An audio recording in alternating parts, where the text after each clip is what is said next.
이렇게 뵙게 되어서 정말 반갑고 영광입니다. 저도 이렇게 큰 자리인 줄 모르고 왔더니 오늘 뭐 이렇게 김홍진 국장님도 오시고, 저 다행히 이제 마지막 시간인 게 이제 우리 송인우 부장님 이제 강의 듣고 가끔 이제 듣습니다만, 제가 강의하기가 훨씬 수월해진 것 같습니다. 그래서 마지막에 하는 거는 좀 지루할 수도 있는데요. 뭐 저는 좀 긍정적으로 봅니다. 그래서 저는 뭐 거시경제나 글로벌 관점보다는 우리 현장에서 또 오늘 끝까지 남으신 분들에게 어쩌면 좀 선물이 될 수도 있는데, 시장의 입장에서 말씀을 드리고자 합니다.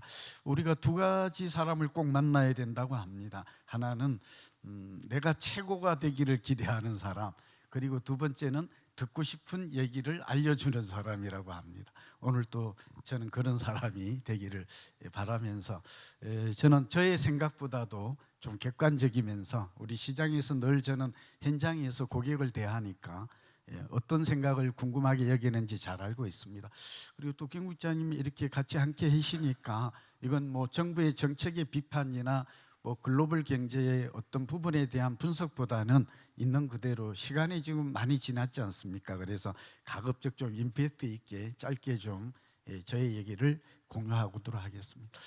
지금 집을 살 때인가 팔 때인가, 오늘 전망보다도 아까 시장의 관심은 이 부분이 지금 타이밍의 법칙이죠. 이 부분이 지금 우리 국민들이랄까, 이 사람들은 지금 무주택을 입장에서는 굉장히 고민인 것 같습니다.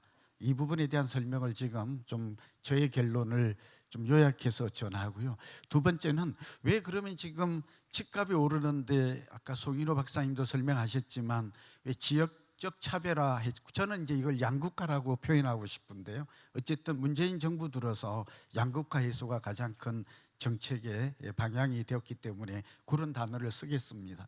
그런데 왜 집값이 이렇게 강남 4구와 우리가 마용성강으로 불리는 이곳 여의도와 목동이 최근에 또 많이 오르고 있지 않습니까? 흑석동도 그렇고, 왜 이런 현상이 발생하는가?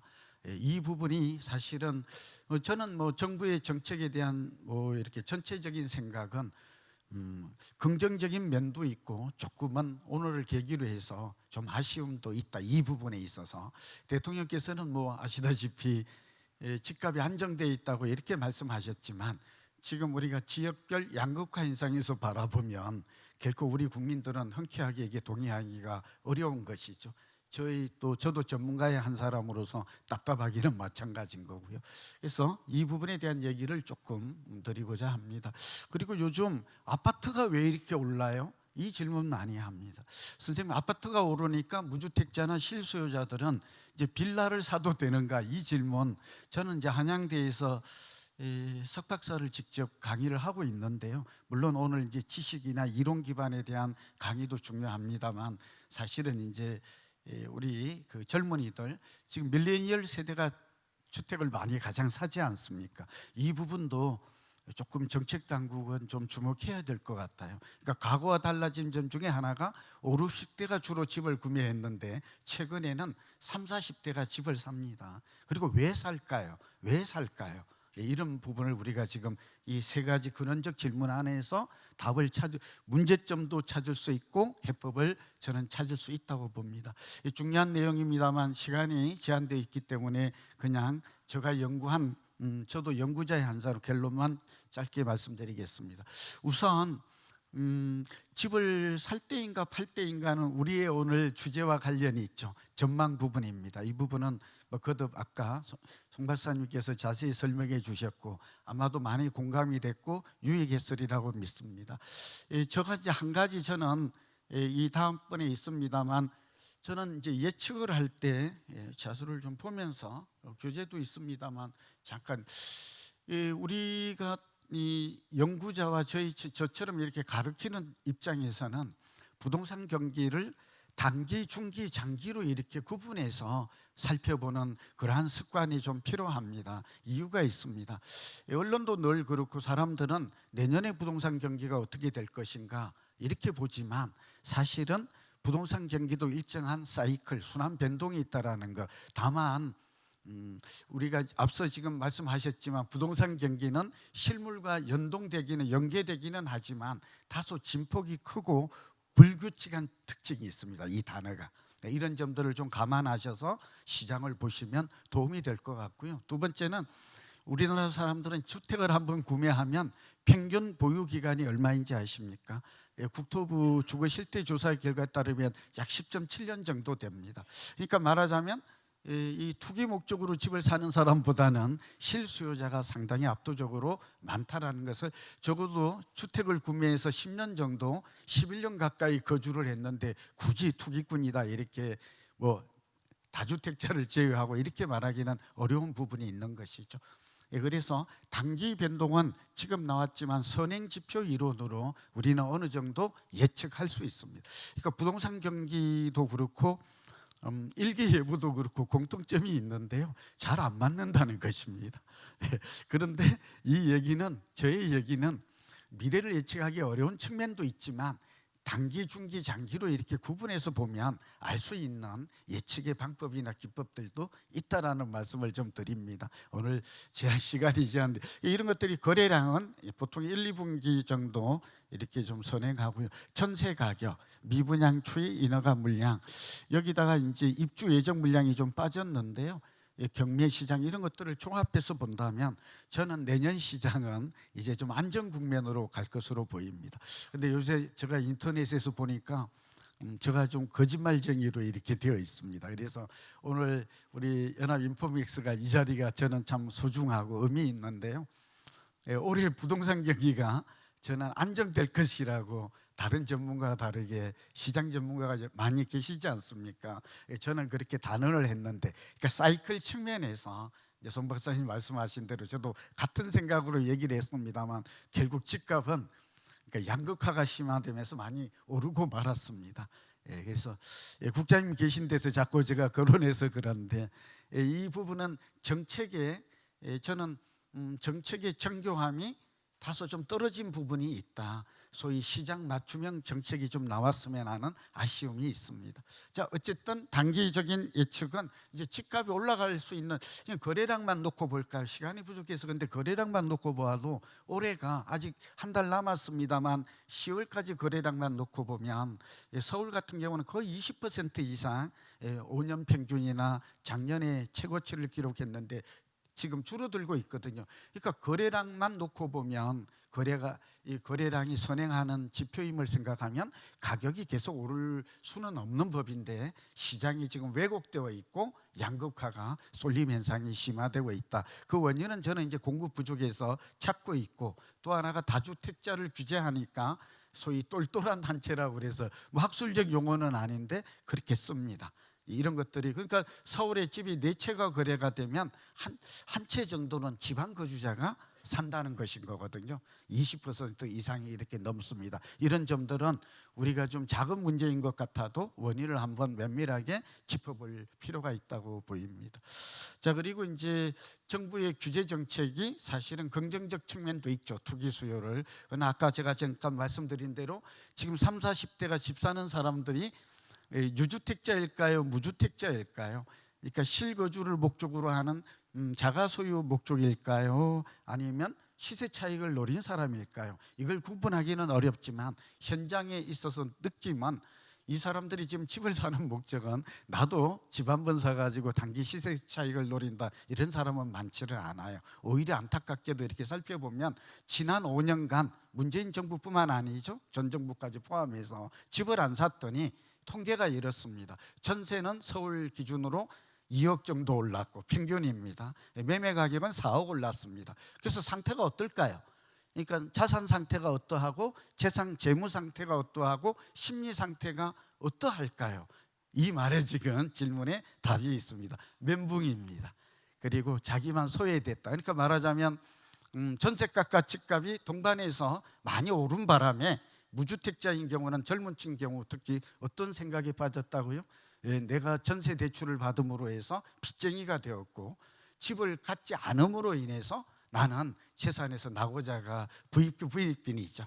이게 심화됐다 하는 걸 너무 심리적으로 크게 느끼는 것 같아요. 그래서 이제라도 집을 사야 되는 것이 옳다. 제가 볼 때는 우리 그 퍼스트 무버, 우리가 선도자냐 추종자의 이론에 비춰보면 지금 고점이고 변곡점이어서 사야 될 때가 아님에도 불구하고 그럼에도 불구하고 심리적으로는 몹시 흥분된 상태에 놓여 있다. 이게 지금 우리가 30, 40대 밀레니얼 세대의 솔직한 상태다라는 말씀을 드립니다. 아이고, 조금 이게 사정을 붙이기에도 시간이 좀 한정돼 있네. 우선 전망과 관련해서는 저는 이렇게 7가지, 본래 한 15가지는 제가 보통 연구 보고서를 쓸 때 그렇게 봅니다만 너무 많아서 우선 실물 경기는 앞서 설명을 했고요.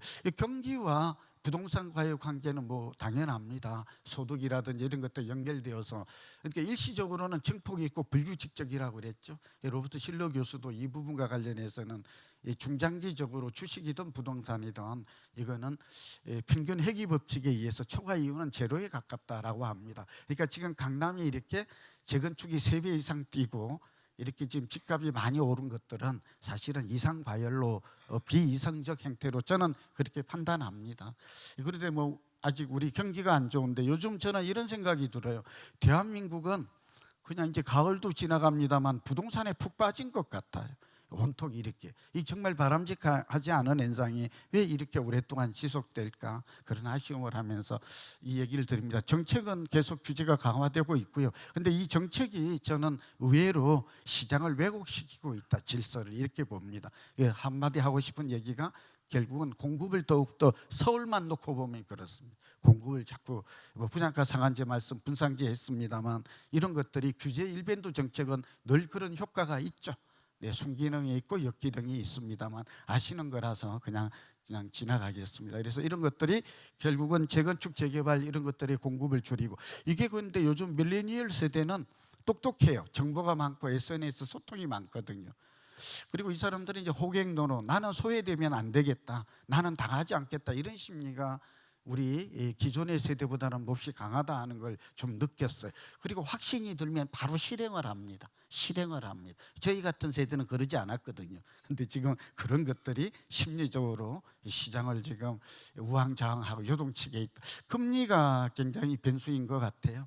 금리가 내려가니까 어쨌든 이게 유동성도 과잉이고, 그리고 또 한 가지 좀 최근에 많이 듣는 얘기는 금융을 비난하는 것 잘못됐고 부동산은 좋다, 이런 이분법은 절대 아닙니다. 최근에 DLF 파동이나 여러 가지 자산운용사 이런 것들이 1억을 투자했더니 이 기대 수익률이 4%인데 실제로 돌아오는 것은 190만 원이 최악인 경우입니다만, 이렇게 되다 보니까 이제 사람들이 나도 당할 수도 없고, 그리고 그 유명한 워렌 버핏이 했던 투자 격언이 있지 않습니까? 투자 1원칙도 원금을 지켜라, 원본을 보전하라잖아요. 2원칙도 1원칙도 같고, 그러니까 이런 거에 비춰 보니까 이제 사람들이 이제 부동산밖에 다른 자산도 나쁘다는 게 아닌데 이런 것들이 심리적으로 굉장히 위기감을, 위험도를 높인 원인도 되고 있다라는. 그래서 저는 솔직히 우리 금융에 계신 분들이, 우리 오석태 박사님은 저도 예전부터 많이 존중하고 이제 오래간만에 뵈서 좋은데, 이런 분들이 다 같이 좀 노력을 해서 금융 상품이 우리 수요자에게 정말 이익이 되는 그런 좀 금융 강국, 금융 진흥이 됐으면 좋겠다 하는 생각도 좀 아쉽게 합니다. 넘어가겠습니다. 수급이 좀 문제인데요. 지금 이게 정부와 저희 시장 전문가들의 차이점이 2가지가 있는 것 같습니다. 하나는 공급 부족이 아니다라는 것이고, 또 그리고 상기 신도시도 나왔으니까 30만 가구나 나오는데 무슨 공급 부족인가, 여기에 대한 진단이 서로 맞지 않는 것 같습니다. 그런데 저는 이 주택 보급률이나 인구 1000명당 주택수나 서울은 그렇습니다, 예외적으로. 그리고 자가 소유율 같은 걸 보면 선진국 지표 확 떨어집니다. 교재에 있는지 모르겠는데요, 이걸 감안하면 서울 지역은 공급이 절대적으로 구조적 만성적으로 부족한 시장이기 때문에 여기에 대한, 그리고 적재적소의 공급이라는 원칙이 있잖아요. 우리가 흔히 말하는 직주 의문이라는 말도 쓰거든요. 그러니까 직장과 주거가 가깝고 특히 은퇴 후에 있는 사람들은 병원을 중시 여깁니다. 그리고 문화를 중시 여기는, 그러니까 삶의 질이죠. 그러니까 저처럼 이렇게 나이가 이제 60 넘어간 사람들은 아무데나 살고 그렇지 않거든요. 이런 걸 생각한다면 정부가 좀 맞춤형, 수요자 맞춤형 아주 정교한 대책들이 좀 면밀하게 나와 저는 가능하다고 봅니다. 오늘 뭐 그런 얘기를 할 수가 없으니까. 근데 이런 부분이 소위 비전이나 앞으로 희망을 보여주지 않으니까 우왕좌왕하는 이런 것들이 결국은 시장을 어지럽힌다고 봅니다. 2021년에 저는 걱정하는 게 조심스럽습니다만 서울은 적정한 입주 물량이 있습니다. 의식주는 수요가 일정하잖아요. 앞서 이제 송 박사님이 약간 다른 뜻으로 했는데 그 말도 맞아요. 그러니까 의식주는 수요가 일정하고 사실은 거기에 따라서 적정한 공급 물량을 추정할 수 있어 그런 기법들이 있습니다.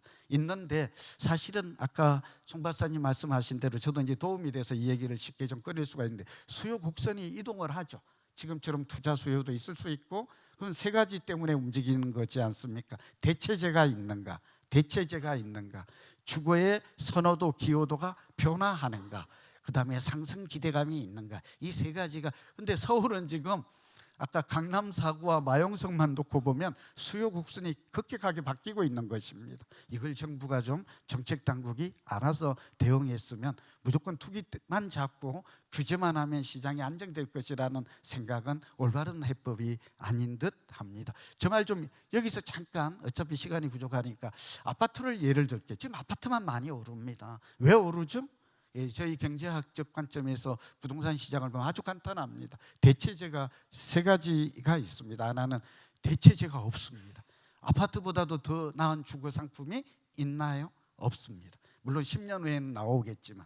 그리고 이러한 것들이 없기 때문에 아파트의 선호도, 기여도가 더욱더 증가하고 있는 것입니다. 여기에다가 역시 아파트를 가지고 있었던 사람이 단독주택이나 빌라를 가지고 있었던 사람보다도 수익률이 월등했다는 학습 효과라든지 경험치기 이런 것들이 어우러져서 상당히 복잡하게 메커니즘이 작동되고 있는 거예요. 전 이런 부분을 좀 여러분 아까 잠깐 지나갔습니다만 빌라 같은 것들을 좀 수요를 분산시킬 필요가 있는데 다세대 주택이죠.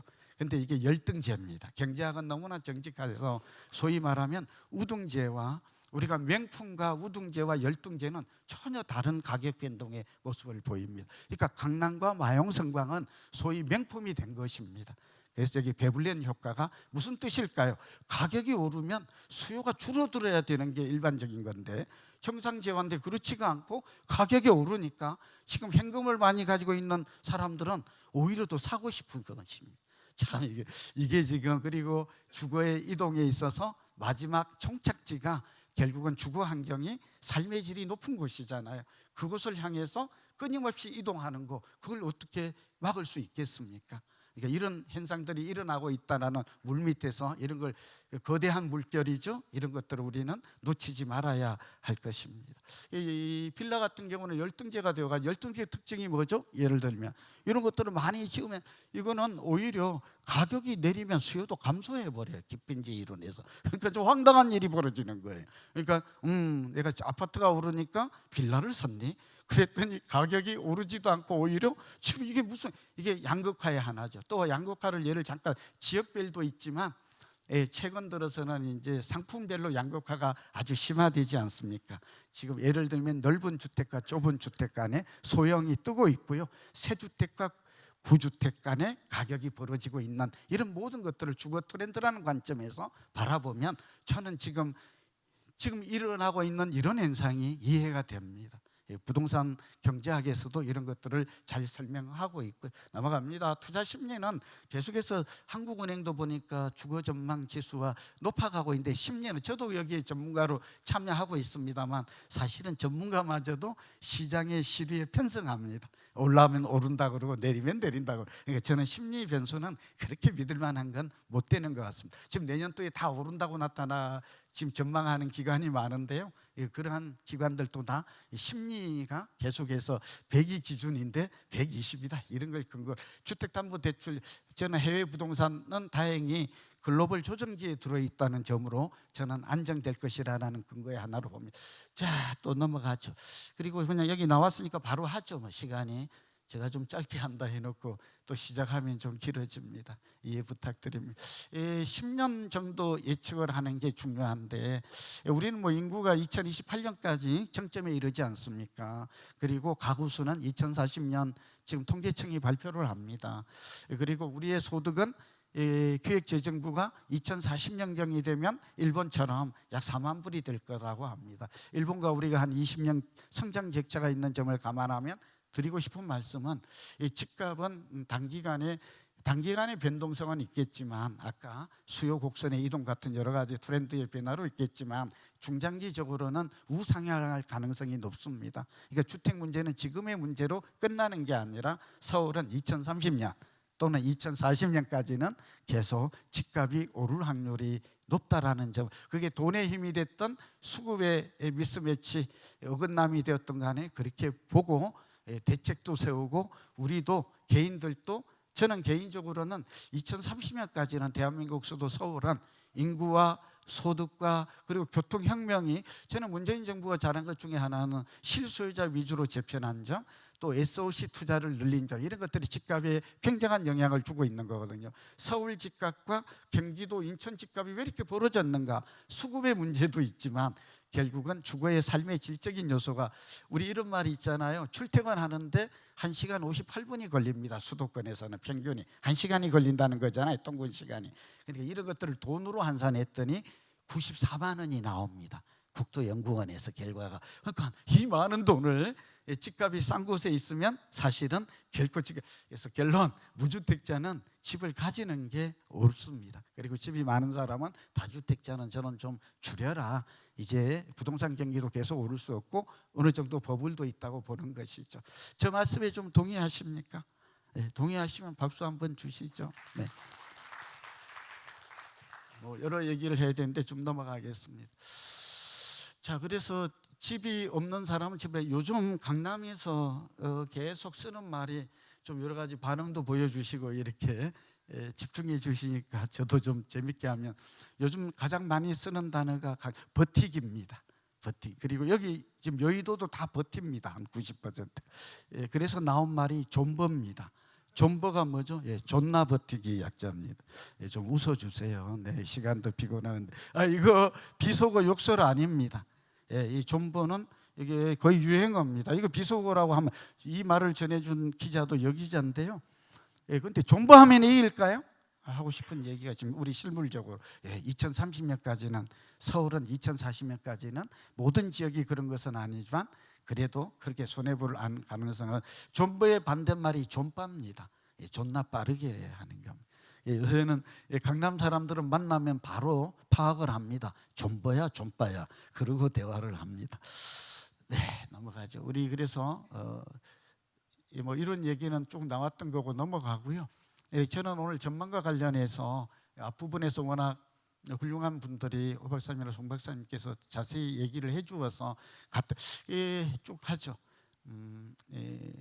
그래서 저는 오늘 아까 맨 처음에 돌아가서 다시 한번 좀 정리를, 근원적 질문에서 답을 좀 드리는 게 옳을 것 같아요. 저는 지금은 집을 공격적으로 이렇게 시세 차익 목적으로 하는 것은 올바른 투자 행동이, 의사결정이 아니다라는 것이고, 오히려 지방은, 아까 창원대 그 교수님 오셨던데요, 오히려 지방 같은 데는 이제 바닥치고 올라오고 있습니다. 이 그래프가 그 뒤에 있는데, 이런 걸 오히려 정부가 이 조정 대상 지역에서 해제한다기 이전부터 오르기 시작해요. 작년 그러니까 올 9월부터 오르기 시작하거든요. 이런 것들은 상당히 의미 있는 변화다. 또 지방은 이제 바닥치고 올라오고 있고, 서울 수도권 같은 경우에는 문재인 정부까지는 여러 가지 뭐 대출 규제나 세금을 생각해서, 한 가지 좀, 국장님 계시니까 그냥 한 가지 제가 좀 제언 드리면, 저는 한시적으로 양도소득세를 좀 줄여주기를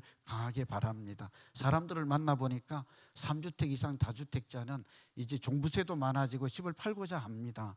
그런 상담을 합니다. 저도 그렇게 권유합니다. 그런데 왜 못 파는가 하는 것인데, 최고 양도소득세율이 62%에 이르니까 이걸 팔아도 나에게 남는 게 없다. 그러니까 이제 반사적으로 증여가 늘어나는 거지 않습니까? 왜 이렇게 시장을 왜곡합니까? 그러니까 기간을 좀 주어서 이 사람 그래야 매물이 나올 거 아니에요. 버티는 매물이 나와서 이게 유통이 되게끔 할 텐데 하는 아쉬움. 오늘 그런 귀중한 시간에 우리 연합인포막사 자리에서 이 말씀, 성장 지역과 비성장 지역, 지금 정부가 전체적으로는 안정된 걸 가지고 통계를 만족하면 안 되죠. 아까 말씀드린 대로 지역별, 상품별, 면적별 이런 것들로 지금 소위 말하는 양극화가 더욱더 심화되고 있는데, 그 이유를 그래서 상기 신도시의 보완 대책을 저는 제안합니다. 왜냐하면 지금 1기 신도시 때는 분당이 나왔어요. 2기 신도시 때는 판교 동생 광교, 그리고 하남 미사와 위례까지 나왔어요. 그래서 강남에 집중되는 수요를, 그리고 강남의 이쪽에 사는 전세입자들이 청약 통장을 가지고 내 집 마련할 수 있는 기회를 주었다고요. 굉장히 잘한 정책이라고 저는 평가합니다. 그런데 이번에는 웬일인지 이 강남이 문제되는 곳이 강남이고 쏠리는 곳이 그런 건데, 마용성인데 이곳을 대체할 만한 곳이 빠졌어요. 이유가 있겠죠. 애로가 있겠죠. 그러나 그럼에도 불구하고 여기 적재적소의 공급이잖아요. 이걸 안 해주니까 이 사람들이, 그런데다가 청약시장이 신규 분양이 과열되니까 이걸 청포라고 그래요. 청약을 포기합니다. 가점이 안 되니까. 30, 40대가 점수가 나올 리가 없죠. 65점은 84점.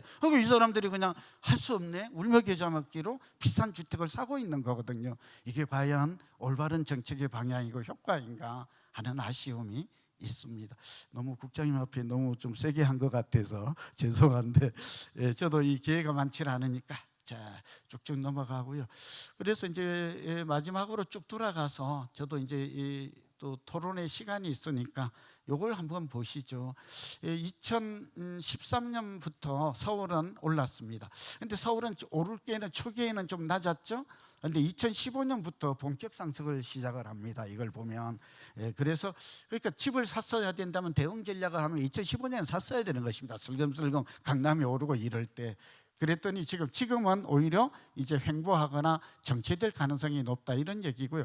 전세와 딱 보면 뭐 우리 국장님도 계시고 언론이 계시니까 이게 2012년부터 전세가 올라요. 의미하는 바가 뭐죠? 전세와 매매는 본래 동행하거나 약간 선행하는 거거든요. 이걸 보면 그러니까 드리고 싶은 말씀이, 집값 잡으려면 어떻게 해야 될까요? 지금 공급 부족 얘기도 나오고 트렌드 얘기도 하고 많은 나옵니다만, 저는 땅값을 잡아야 돼. 전세값하고 땅값을 잡으면 됩니다. 그러면 전세값을 잡으려면 어떻게 해야 될까요? 역시 공급을 늘려주는 그 외에 다른 해법이 없다라는 말씀을 드립니다. 사실은 올 초만 해도 헬리오시티라고 들어보셨죠? 망가구가 이거 들어오면서 전세값 내리니까 매매가 내렸던 것입니다. 다른 얘기 다 빼버리고 요즘 반포자의 반포레미안 뜹니다. 이거 10년 전에 잠실도 그렇고 공급 물량이 확 늘어나니까 이때 역전세도 일어나고 집값도 내렸던 걸 우리는 뚜렷하게 기억하고 있습니다. 이거보다 더 뚜렷한 증거가 어디에 있겠습니까? 네, 어쨌든 전세를 저는 잡을 수 있다고 보는 것인데, 그래서 아까 이 상기 신도시가 끝이 아니라 좀 보완적인 그런 대책도 함께 좀 나올 수 있는 묘책이 좀 필요하다. 자, 뭐 땅값이 오른 거 좀 보고 계시고 이제 맞춰야 되겠네요. 그래서 땅값을 잡지 않으면 원가가 상승해서 자꾸 지금 최저임금이라든지 건설회사 들어보면 땅값이 올라요. 그 분양가를 낮추기가 사실은 힘든 것이죠. 강남처럼 로또 분양이 되는 걸 제외하고는. 제 얘기는 땅값을 좀 근본적으로 잡을 수 있는 방법이 무엇인가에 대한 고민이 좀 있었으면 좋을 것 같아요. 이거 보시면 서울의 땅값이 인천과 경기보다 많이 오르죠. 따라서 서울의 집값이 많이 오르고 있다라는 걸 우리는 눈으로 볼 수 있는 것입니다.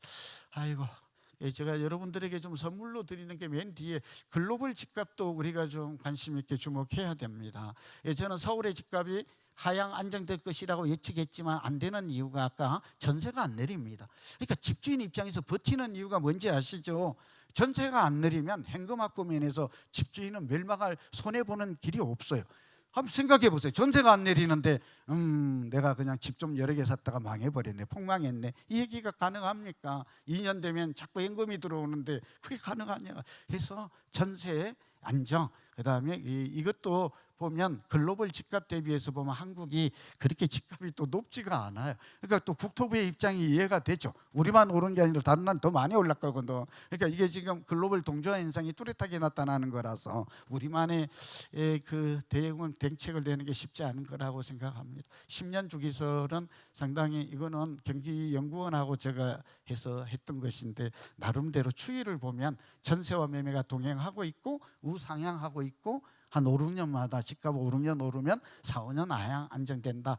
그런 것들을 알 수 있습니다. 요쯤 하고 그냥 마쳐야 될 것 같아요. 또 필요한 것들은 요 뒤에 이 제가 빠르게 좀 뭐 금리나 이런 분들은 것들은 선생님 이왕 늦게까지 오셨잖아요. 요거 하나 팁으로 하나 좀 드릴게요. 주제는 아닌데 내가 집을 산다면 어디에 사야 될까? 서울에서는 이 세 군데가 광화문을 중심으로 한 여기 사대문 안을 좀 관심 있게 보셨으면 서울시, 그다음에 영등포 이곳이죠, 목동하고 그다음에 강남 4구라고 불리는 곳. 그러니까 저는 말하자면 교대역에서 잠실역까지 지금 그렇게 보거든요. 그다음에 양재에서 저 신사까지 이렇게 해서 동그라미를 쳐보면 그런 쪽에 그림이 좀 나올 것 같아요. 뭐 그냥 관심 있는 분들은 보시고요. 이 서울시가 변화가 가장 많아요. 그리고 저는 개인적으로 볼 때 은퇴자 분들이 좀 계시는데 저한테 많이 오시잖아요. 상담료 낼 필요 없이 지금 말씀드리면 저는 서울이 그래도 이 말 하시면 또 김 국장님은 또 조금 싫어할 수도 있는데 그래서 사실은 GTX ABC가 참 잘한 정책이라고 보여지는 것이죠. 넘어가고요. 동그라미 큰 곳 있죠. 삼성과 이런 동그라미 큰 곳들은 참 변화가 용산하고 포함해서 많을 것 같다. 저는 이제 마지막으로 요 얘기를 하면서 그냥 마칠게요. 관악도 지금 관악 근처도 앞으로 좀 변화가 오고요. 한강변 중심으로 재건축은 저는 좀 층고나 용적률을 높여서라도 여기에 공공임대와 소형 분양을 많이 넣는다는 조건으로 저는 대타협이 필요하다고 봅니다. 주민들도 요즘은 많이 유순해져서 요즘은 이제 공공임대나 소형 아파트를 넣는 대신에 용적률과 층고를 높이는 거 수용할 자세가 제가 만나본 사람들은 되어 있는 것 같아요. 잘 활용했으면 어떨까. 용산 꿈 놓치지 말았으면 좋겠어요. 아까 용산하고 잠실, 아까 종합운동장과 삼산 이렇게 변화가 많은 곳에, 그러니까 미래 가치가 높다고 그러죠. 도시계획상의 변화가 많은 곳들 보시고요. 제가 이렇게 보니까 젊은 분들은 별로 돈이 없어 보여요.